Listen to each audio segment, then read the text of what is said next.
ሰላም ጤና ይስጥልኝ ውድ የዩቲዩብ ተከታታዮቻችን፣ በዛሬው ዕለት ያመጣነው ሰበር መረጃ ይዘላችሁ መጥተናል።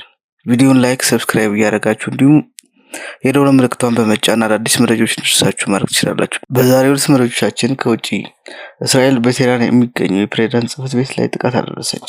እንዲሁም ቻይና በባህረ ሰላጤው ሀገራት ላይ የውጭ ጣልቃ ገብነት ላይ እንዲያጠናክሩ ጥሪ ያቀረበች። እንዲሁም ፈረንሳይ በተባበሩት የአረብ ኤሚሬቶች ላይ የሚገኙ ወታደራዊ ይዞታዎቿን በኢራን ድሮኖች ለመከላከል የጦር ጀቶቿን አሰማራች። ከውጪ እስራኤል በቴህራን የሚገኘው የፕሬዝዳንት ጽሕፈት ቤት ላይ ጥቃት አደረሰች።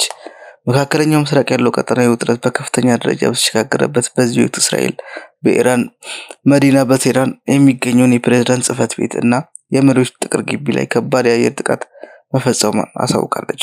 በኢራን ላይ በተሰነዘረው ያለው ጥቃት የሟቾች ቁጥር 787 መድረሱን የኢራን ቀይ ጨረቃ አሳውቋል። የኢራን ቀይ ጨረቃ እንዳሳወቀው በጥቃቱ ሰለባ የሆኑት አብዛኞቹ ሲቪሎች ሲሆኑ የቀሩት ደግሞ ከባድ የመቁሰል አደጋ ደርሶባቸው ሆስፒታል ላይ ይገኛሉ። በተጨማሪም በዚህ ጦርነት ሳቢያ የጋዝ ዋጋ 50% ጭማሪ እንዳሳየ ይታወቃል። በዛሬው ዕለት የ30% ጭማሪ ማሳየቱን ተገልጿል። ቻይና በባህረ ሰላጤው ሀገራት ላይ የውጭ ጣልቃ ገብነት ላይ ያላቸውን ተደራሽነት እንዲያጠናክሩ በውጭ ጉዳይ ሚኒስቴሩ ጥሪ አቅርበዋል። ሚኒስቴሩም ይህንን መልእክት ያስተላለፉት አሜሪካና እስራኤል በኢራን ላይ ከባድ ጥቃት የፈጸሙትና የሀገሪቱ መሪ ላይ የግድያ ጥቃት ተከትሎ ነው።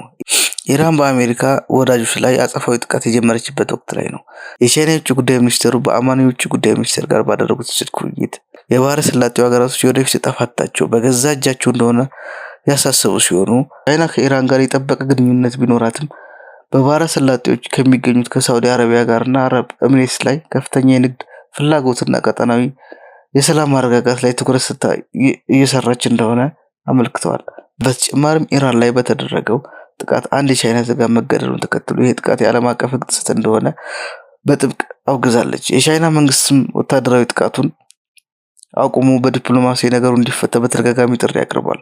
በሌላ በኩልም ቻይና ከአሜሪካ ጦር መርከበኛና አውሮፕላን ተሸካሚዎች ትልቅ ስጋት የሆኑትን ዘመናዊ ጸረ ሚሳይል የሆኑትን ለኢራን ማቅረቧ የተሰማ ሲሆን ይህም በዓለም አቀፍ ደረጃ ከፍተኛ ድንጋጤ ፈጥሯል። ፈረንሳይ በተባበሩት የአረብ ኤሚሬትስ ላይ የሚገኙ ወታደራዊ ይዞታዎቿን በኢራን ድሮኖች ለመከላከል የጦር ጀቶቿን አሰማራች። ፈረንሳይን ውሳኔ ያስተላለፈችው ባለፉት ቀናት ላይ አቡዳቢ የሚገኙትን የፈረንሳይ የባህር ኃይል ጣቢያ ላይ የድሮን ጥቃት መሰንዘሩን ተከትሎ ነው።